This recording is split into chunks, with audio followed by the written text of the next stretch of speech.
네, 안녕하십니까? 안녕하세요. 홍대일입니다. 예, 오늘 또 사장님하고 아주 중요한 포인트와 관련된 문제들에 대해서 한 번 더 토킹을 해보려고 합니다. 네. 한 주일이 길어 보이네요. 이렇게 만나니까 상당히 오래 있다 만난 것 같아요. 항상 기대되고 또 선생님 만나 뵌다는 또 마음에 항상 2, 3일 전부터 생각을 또 하고 이제 뵈러 가는구나 하고 또 감사합니다. 오늘 또 그날이 왔습니다.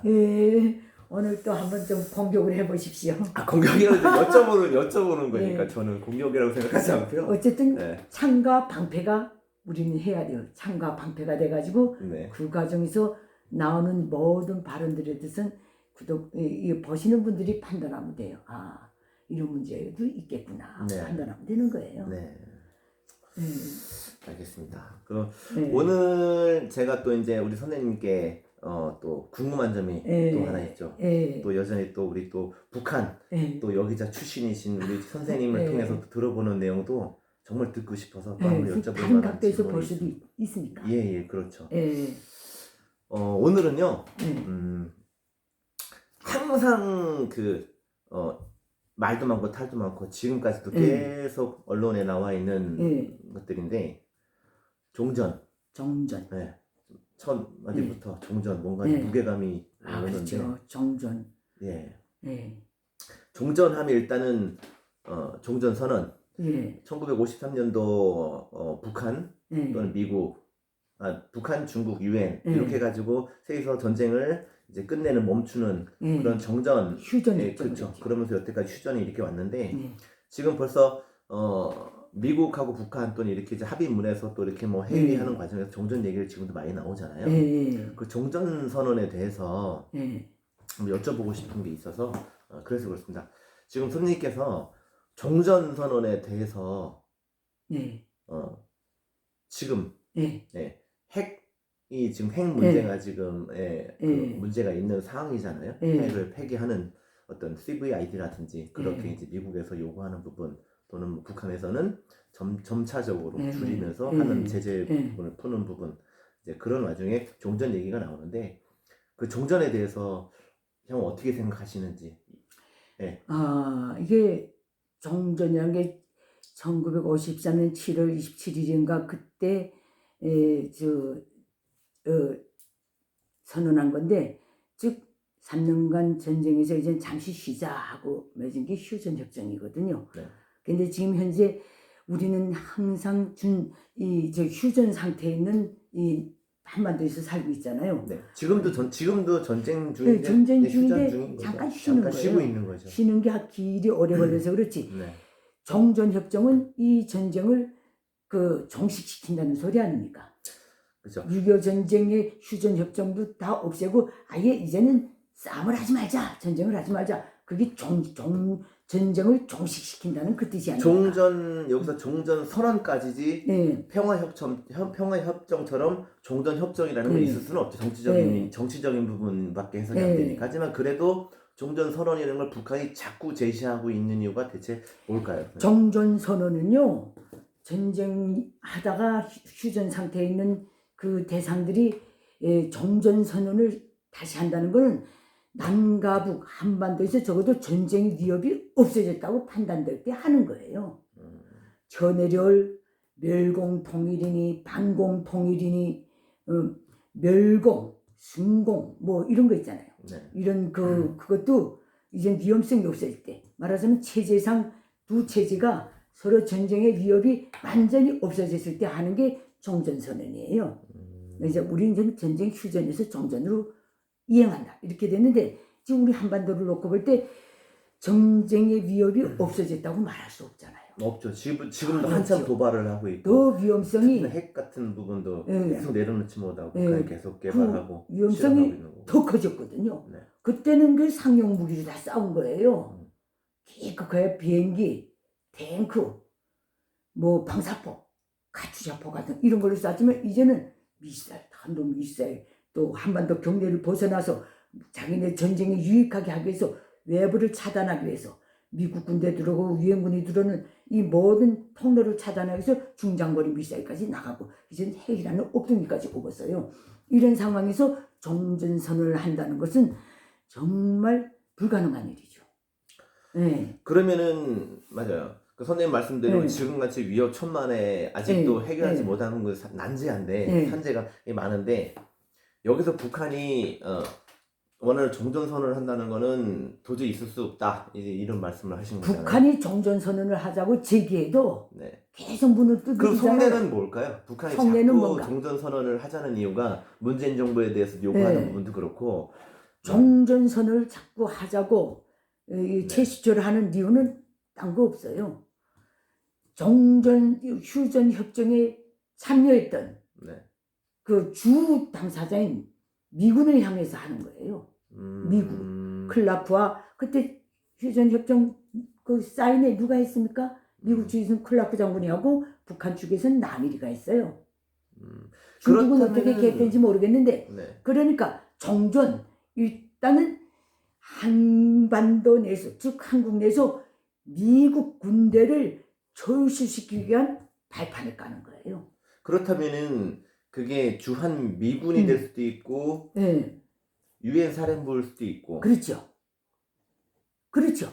우선 유엔사 먼저 해체해야 할걸요. 왜냐하면 이 유엔의 이름으로 유엔군의 대표로서 클라프 장군이 했기 때문에. 네. 그러니까 유엔사가 한반도 또 이 6.25 전쟁 때문에 국조된 유엔사 아닙니까? 그때 당시. 네. 근데 아직도 휴전 상태니까 해체 못하고 있으니까 그러면은, 정전되면 유엔사부터 해체해요. 그러면은 종전이 되고 유엔사가 네. 해체가 된다면은 네. 한반도에 전쟁의 원인이 먼저 없어져야지 물론이지. 유엔사가 네. 해체될 수 있는 부분이고 그런 게 지금 북한이 핵을 가지고 또 이렇게 있기 때문에 미국 입장에서도 핵 포기 뭐 종전선언이든 또는 평화협정을 한다는 얘기인 거고 북한은 아니다. 먼저 종전선언을 하면 평화체계를 구축한 다음에 그러고 우리에 포기한다. 대한 어떤 공격적이란 부분이라든지 그런 제재라든지 그런 걸 통해 주면 우리가 그때서 핵을 포기합니다. 그러면 둘이 사이가 상충되는 게 먼저 먼저 종전선언이냐 그러고 핵 폐기냐 아니면 핵 폐기 후 미국이 얘기하는 것은 핵 폐기 후 종전선언이냐 이런 부분에 대해서 좀 마찰이 빚어지는 거 아니겠습니까? 그렇죠. 그러니까 이게 한국, 미국, 유엔사가 가지고 있는 이해관계, 북한 정권이 가지고 있는 국익 이게 완전히 다른 거예요. 얘들은 핵을 그대로 가지고 우리는 당신네가 그다음 종전협정하고 종전선언하고 평화협정 체계로 들어가면 그때 핵 포기를 좀 생각해 볼 것이다. 이거니까 얘네는 목적이 완전히 다르게 출발한 거예요. 그 대한민국 이렇게 그 전문가들 이렇게 통해서 대충 들어보면 그런 것 같아요. 그러니까 이번에 그 미국이랑 북한이 회담할 때도 북한 쪽에서는 뭐 예를 들어서 그 미군 유해에 대해서 또 미국에 또 소환을 해줬잖아요. 그리고 뭐 서해 위성 미사일 발사체 같은 경우도 해체를 한다든지. 그러니까는 그런 과정에서 우리는 이런 단계를 하고 있다. 그러니 미국도 거기에 대한 응대로 종전에 대해서 응하길 바란다. 뭐 이러지만은 실제로 그거는 현재 핵에 대한 부분에 대한 거는 전혀 관계가 없는 것들을 보이면서 미군 유해 송환하고 서해 발사대 하나 없앴다는 게 북한의 전쟁 위협이 제거됐다고 볼 수 있는 문제들이에요. 그러니까 그런 거 우리는 계속 그런 조치를 취하고 있으니까 미국도 거기에 대한 응대를 종전선언으로 해달라. 그런 건데 미국은 북한은 그렇게 요구하죠. 네, 근데 미국은 뭐냐 그거는 별게 아니냐. 그건 별개고 핵은 핵에 대한 조치를 우리한테 보여줘라 이렇게 하는 부분인 것 같은데. 그러니까 아무튼, 결국은 북한 정권이 자꾸만 종전선언을 끌고 나오는 거는 유엔사를 해체하고 유엔사의 주력을 이루는 미국 군대를 철수시키기 위한 거예요. 종전했는데 너희 왜 있나 이렇게 되는 거예요. 그러면은 당사자로서. 그럼 막말로다가 종전을 했어요. 종전을 먼저 선으로 해줬어요. 선물로 문재인 정부와 미국이 선물로 종전을 먼저 해줬어요. 그러면은 과연 미국의 말을 듣고 핵에 대해서 점진적으로 핵에 대한 폐기, 핵 네. 처리에 대해서 완벽하게 하겠는가? 확인되고 검증되고 이런 네. 부분 절차 조치를 하겠는가? 안 하지. 그때 가서 또 안 그걸 하면 안 하려니까 이런 수를 쓰는 거예요. 그때 가서 안 하면은 예. 저희 나라만 쉽게 말하면 무장 해제당한 거 아니에요? 그렇죠. 그런 일은 있을 수도 없지만 만약에 그 길로 갔다면 진짜 을사오적이 한일 합병이 사인한 것과 똑같은 그만큼 엄중한 반역행위죠. 그거는. 왜냐하면 북한이 적화통일을 할 수 있는 가장 큰 장벽, 처리 장벽을, 보호 장벽을 스스로 걷어낸 꼴이 되니까. 그러면은 예. 종전선언은 일단은 안 되지요. 예, 평화 해서도 안 되고. 만약에 종전선언을 하고 예. 그 이후에 있을 법적 제도적 효력이 더 할 수 있는 예. 더 가능한 예. 평화협정을 통해서 간다면 네. 당연히 할 수 있는 부분이겠네요. 평화협정 쉽게 말하면 정전 선언을 한 다음에 나가는 길을 그다음에 평화협정 평화체계 구축밖에 없어요. 그렇죠. 네. 종전선언 같은 경우는 솔직히 우리나라하고 네. 북한 간에 뭐 서명을 하라를 할 수 있는 거지만 평화협정 같은 경우는 솔직히 전쟁 당시에 저희들만 문제가 아니라 참전국이었던 중국이나 미국도 관계가 돼 있는 거니까 그럴 때는 정전선언에는 관계가 돼 있죠. 그 다음에 평화협정 들어간 것도 역시 미국과의 문제예요. 우리 이제 미국 그때 참전국들도 다 당사자들이기 아 때문에 물론이죠. 예. 그 아마 다 경청하고 대표단들이 다 있잖아요. 네. 유엔군으로 참가했던 군대는 안 들어와서도 병력은 안 들어와서 있어도 그 무슨 대표들은 다 있잖아요. 한국에 네. 지금. 네. 그럼 평화협정이 종전선언 이어서 된다면 평화협정 갔을 때는 뭐 유엔 그죠? 정전협정과 함께 유엔 사령부는 당연히 사라져요. 해체될 수 있는 그 평화협정 체계로 주한미군하고는 별개죠. 그죠? 그다음 평화협 체제 구축으로 나갈 때는 그다음부터는 뭐 네. 한국이 기본 앞에 서게 될 거예요. 네. 그리고 네. 그 주한미군 주둔에 대한 거는 미국과 한국의 동맹으로서 그냥 따로 분리돼 생각할 수 있는 거지만 있는 거고 유엔사는 당연히 해체가 되는 거죠. 그렇죠. 이제 그런 게 앞서서 일단은 그런 과정에서 핵을 먼저 내려놓느냐 아니면 종전선언을 한 뒤에 선물로 북한과 선사해주고 그리고 핵을 갖고 내려놓을 수 있는 부분을 또 예의주시하고 또 압력을 또 가야 되는 이게 자꾸 반복될 것 같은 느낌 때문에 조금 그런 일이 있어서는 안 되죠. 핵을 정전협정하는 게 뭐 바쁩니까? 우리가 저게 6.25 때 전쟁이 일어나서 지금 그때 53년부터 오늘날까지 몇 년입니까? 63, 73, 83, 93, 2003, 2013 거의 60년 훌쩍 넘을 때도 휴전 상태에서 살아오고 있잖아요. 그걸 더 이상 못 견뎌서 핵까지 저놈하고 더 큰 위험수단을 둔 저놈하고 그래 정전선언 하자 걔네 말을 고지고대로 듣고 그렇게 해줄 수 없잖아요. 저는 또 걱정스러운 게 그거였던 거죠. 걱정할 필요 없어요. 만약에 종전선언을 먼저 선물로 해줬어. 종전선언을 해줬는데 이제 평화협정 모드로 가기 위한 과정이 너무 길면 흐지부지 그냥 왜냐면 지금 사장님 거두절미하고 걱정하지 마세요. 저 북한 체제가 저 위험수단들을 내려놓지 않는 이상 종전협정도 일어날 수 없고 종전선언도 발휘될 수 없고 평화체제는 도덕이나 못 나가요. 왜냐면 그 평화협정 하려면은 그것부터 없애자는 거 아니에요? 종전선언 같은 경우는 서로 정치적인 부분이기 때문에 서명하고 서로 이렇게 타협을 한번 할 수 있는 부분인데 그러고서 먼저 선물을 안겨주고 종전을 했는데 핵은 아직 있어. 평화협정으로 빨리 가야 돼.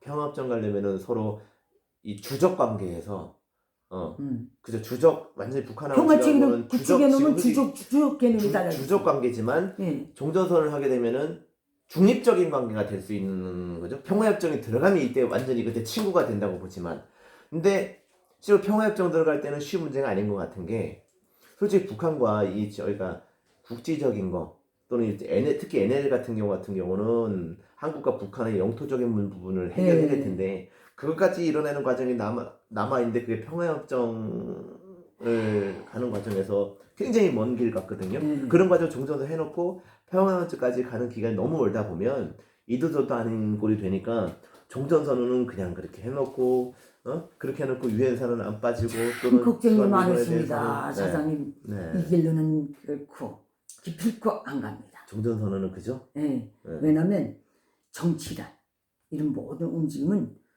딱 두 가지 원리로 움직여요. 근데 왜 우리 저희 대통령 문재인 종전선언에 그렇게 또 그분이 제가 자주 말씀드리지만은 문재인 각하는 이렇게 이런 방법으로든 저런 방법으로든 우선 북한 당국을 끌어내야 될 거 아니에요. 끌어내고 논의하자 그거예요. 끌어내는 길에서 하나의 그 의제지요. 그러니까 저건 딱 따라가고 핵만 자꾸 쏴대면서 미국값만 하고 뭐 어쩌고 뭘 하시면 우리가 하겠다. 알았다. 네 말 알았다. 일단 나와봐라. 이 대한민국 정부가 그렇게 해서 회담마당에 나오면 회담하는 과정에 북한의 종전선언을 주구장창 주장하는 본질이 어디 있고 평화체계 구축에 나가자는 본질이 어디 있고 의도가 어디 있고 이게 적나라하게 드러나는 거예요. 그래서 자유세계의 정치가 그렇게 사람을 이렇게 항상 바라보게 하는 거예요. 국민들로 하여금 정치가 어느 방향으로 가나 본질적으로 어떻게 움직이나 우리 모두가 정치에 관심 가질 수 있게 만드는 이유가 거기에 있는 거예요. 북한은 뭐 만났다 헤어졌다 절대 보도를 안 해요. 쟤네 속성만 알면 된다는 거예요. 그러니까 그런 거지. 이제 이 말을 정식시키자면 이제 우리 토론을 정치란 니해관계 즉 국익과 힘의 논리로 움직여요. 북한이 말하는 소위 말하는 정치라고 하면 저자들의 니해관계는 수령족속에 핵을 걷어안고 중장거리 미사일을 걷어안고라도 저 체제를 세세년년 김씨 왕조로 공산 왕조로 끌고 나가겠다는 이 목대 묵은 니해관계예요. 선대 수령들이 물려준 고귀한 유산이요 평양 수호의 그 별말 다 했다고 했잖아요. 평양 수호의 무슨 만능의 보검이요. 보검이요. 그리고 그걸 내려놓지 않겠다라고 세세년년이 저 김씨 왕조 유지가 니해관계고 힘이론이라고 부득이 찍는다면 핵미사일을 지구는 힘이론이야 니해관계라. 니해관계와 힘이론이라 할 때는 북한은 국가 비전이 저 공산 세습 왕조를 유지하는 것과 그것을 보장하기 위한 폭력수단으로서 핵미사일을 가진 거예요. 그러니까 그러나 우리 대한민국의 국익이 뭡니까? 한반도에서 전쟁의 위험을 종식시키자. 그거 아닙니까? 네. 핵을 폐기시키자. 우리 민족의 대참화를 받을 수는 없지 않습니까? 이게 우리 대한민국은 정말로 명실공히 국익인 거예요. 그리고 힘인원리는 어디 있습니까? 대한민국이 가지고 있는 힘인원리 북한으로 놓고 볼 때 핵도 없습니다. 쟤는 자꾸 했다니까. 그 힘인원리를 부득이 따지자면 한미 군사동맹, 한미일 공조 이것이 대한민국의 이해관계와 국익을 수호하고 지켜나가기 위한 하나의 힘의 수단이죠. 군사적 수단이죠. 이렇게 놓고 보면 이 끝나는데 우리가 어떤 세상 이 대명천지 어느 누가 이게 일가족이 세세년년 해먹겠다고 핵을 개발하고 뭘 개발하고 그걸 국익이라고 떠드는 저자들하고 협정하겠어요? 그러니까 종전협정도 평화체계 구축도 그저 뭐 단마디 너네 먼저 포기해라. 전쟁 위험을 아싸리 없애버려라. 네. 그렇게 하고 해야 돼요. 대한민국은 거기서 1mm도 양보할 수 없어요. 북한 역시 자기네 국가 비전이 그렇게 되기 때문에 걔들도 양보하지 않는 거예요. 그러니까 이 문제는 그렇게 오래 가는 거예요. 그래서 일부 지금 우리 국내에서 했던 뭐 전문가들이 봤을 땐 또 이렇게 해석하는 사람도 자꾸 있다 보니까 이런 거죠. 우리가 먼저 종전선언을 해주고 그 다음에 핵에 대한 부분을 북한이 내려놓게 좀 하자. 이제 이렇게 이해 구도를 갖고 있는 분들도 일부 사람들을 지가 잘해서 대통령 자리에 앉았다. 선출돼서. 그땐 마인드가 달라질걸요. 지금 자기 마음대로 재입까지 했다고 그렇게 자기 그 생각만큼 떠들지만은 벌써 국가 지도자의 자리에 올라앉으면 그게 그 자체가 모조리거나 반역자가 아닌 이상 그런 생각을 할 수 없죠. 이 문제는 여기까지 하는 게 좋겠네요. 네, 궁금증이 풀렸습니다. 종전에 풀렸어요? 대해서는. 네네네. 네, 감사합니다. 알겠습니다. 감사합니다. 내가 네. 막 귀 비틀어도 이해해 주실 시간이라는 게 좀 있거든요. 아, 알겠습니다. 알겠습니다. 네. 감사합니다. 좋은 시간 감사합니다. 됐습니다, 선생님. 네, 고맙습니다. 제가 더 고맙습니다. 네.